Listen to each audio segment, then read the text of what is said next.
Bonjour, je suis Benjamin de Monabi et aujourd'hui nous allons parler des onduleurs.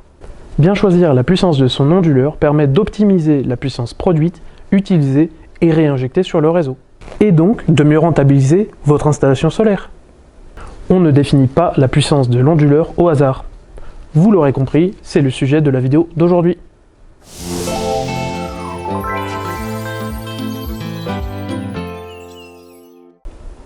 Commençons par le commencement.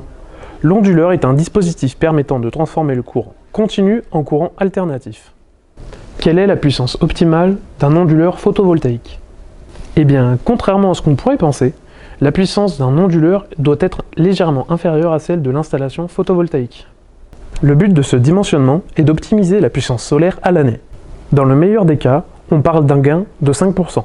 Ce n'est pas négligeable. Vous vous demandez alors, comment calculer la puissance de son onduleur photovoltaïque?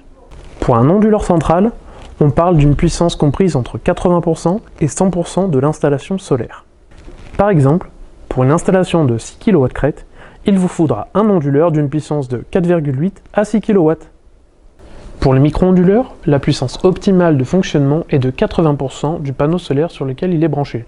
Tout ceci pour éviter l'écrêtage.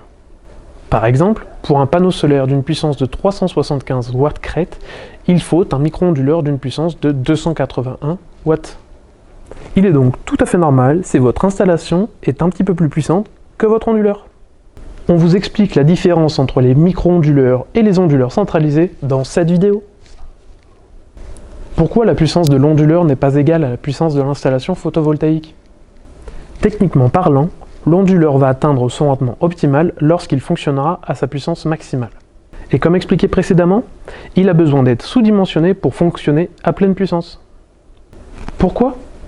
Tout d'abord parce qu'on ne dimensionne pas un onduleur par rapport à la puissance instantanée, mais plutôt par rapport à la puissance produite sur l'année.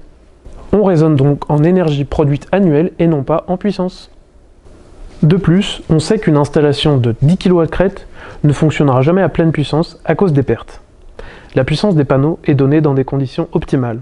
Ce sont les STC.